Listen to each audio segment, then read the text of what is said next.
guys, it's just Jimbo here and welcome to Jimbosworld episode number 3. Today we're actually up at Mundaring Weir. Now this place was built by this guy, my main man, C.Y. O'Connor.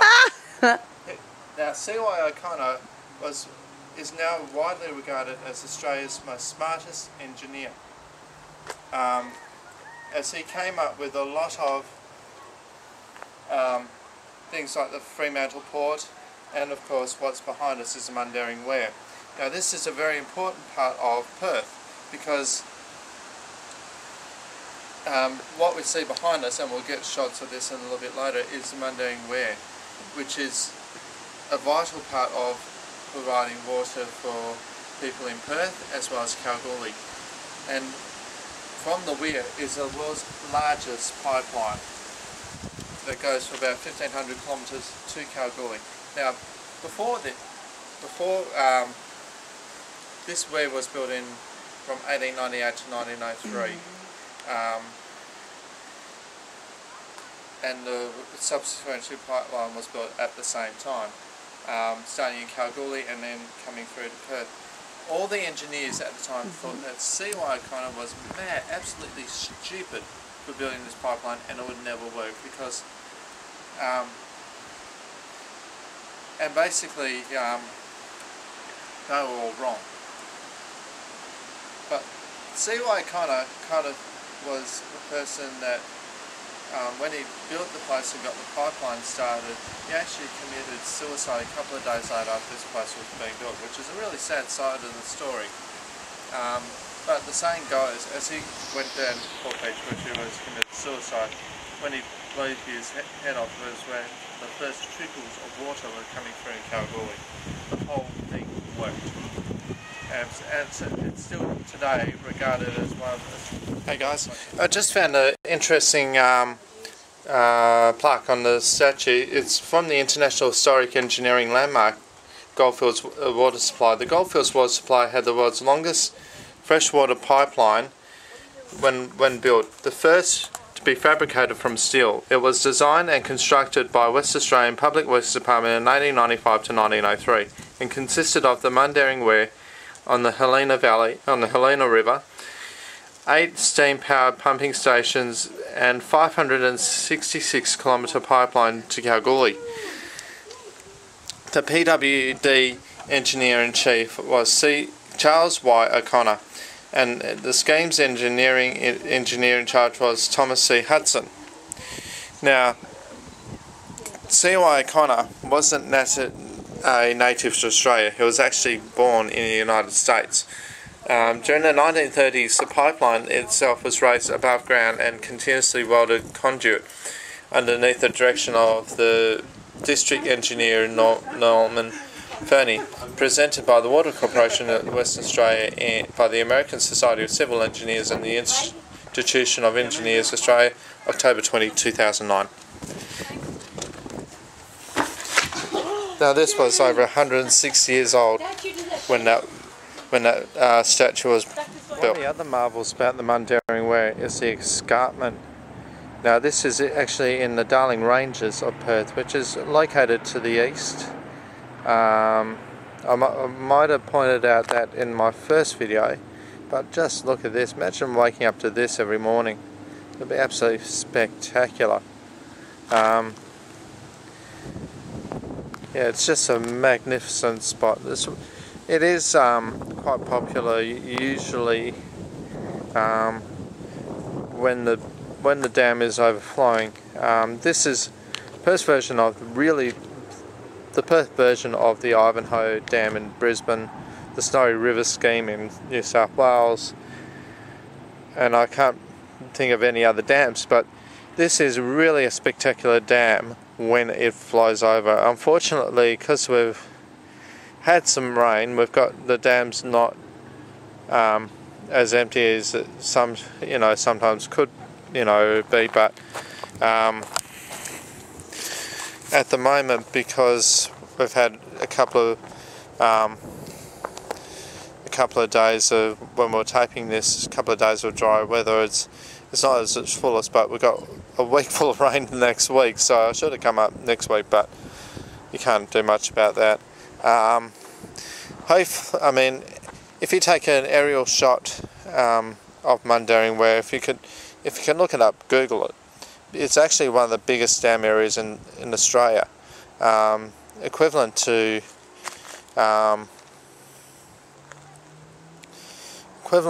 maybe Ivanhoe, but yeah, it's massive, huge.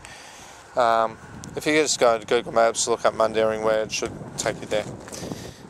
But yeah, it's well worth coming to have a look at if you come to Perth. This is more of a touristy place now,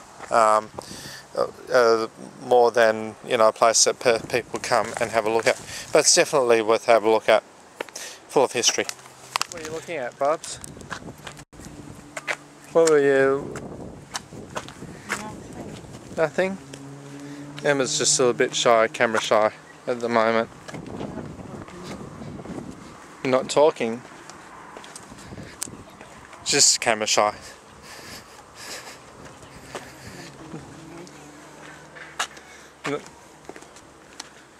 Okay.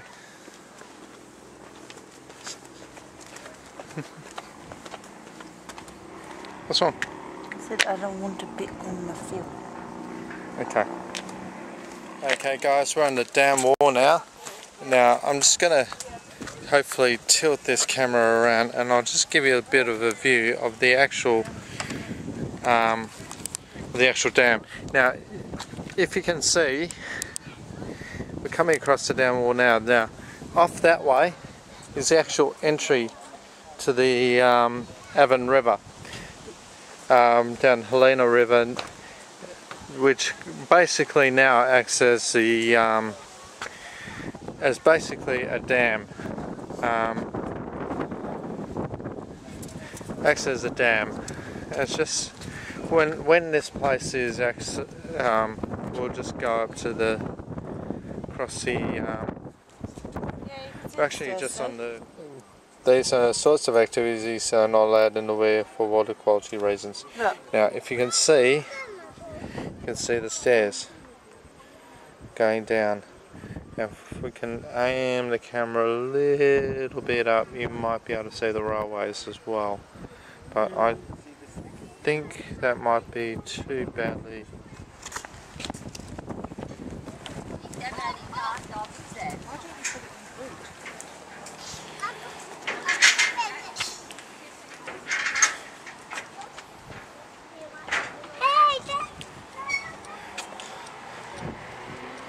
Now we're coming up to the spillway. This is actually closed during the times when it's flying over because it's too dangerous for people to come, and it's also very wet because the spray from the water comes up and hits these timber decks here and it becomes very slippery, so they usually close this off. But you can only venture up about halfway and it's still such a stunning thing to see. Sir? Yep. Yep. I am. It's actually very narrow, so you've got to actually be careful of people coming across the other way. So keep to your left.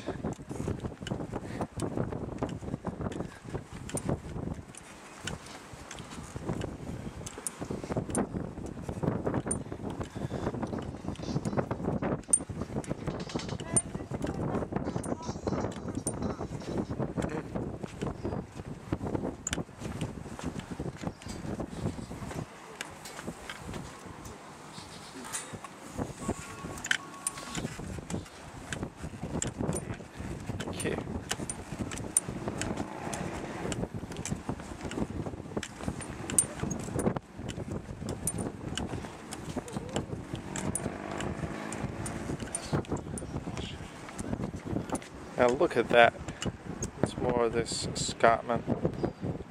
It's quite a long block, but it's necessary to capture the beauty of this place.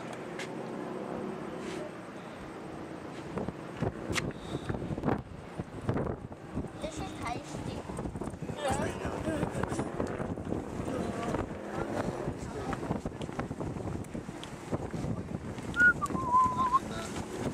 Whatever those whatever depth was. The depth where we are now is equivalent to the Sydney Harbour. It's actually quite deep as dams go. So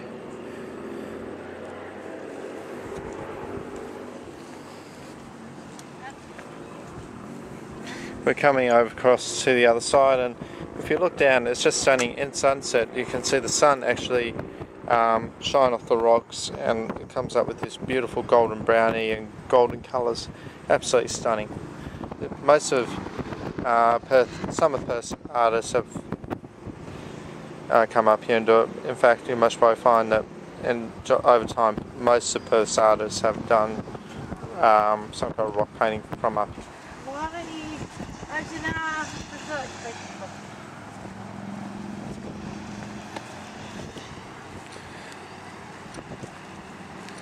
As you can see, as I was saying before, that's the start of the Helena River, which spurts off the Avon, which the Avon goes straight down into the Swan River. This place, it's like, as I said before, Mundaring Weir is basically first version of the Ivanhoe. It protects us from floodwaters. Should Northern get flooded, we get some kind of protection from it, from the weir itself.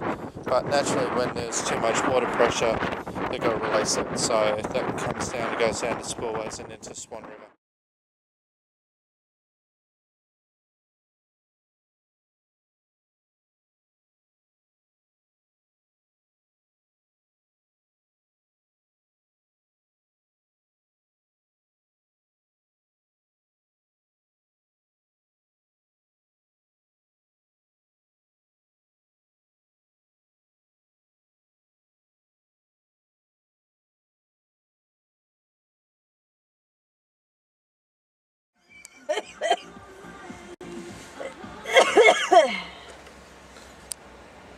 Now that is one big ass pipeline.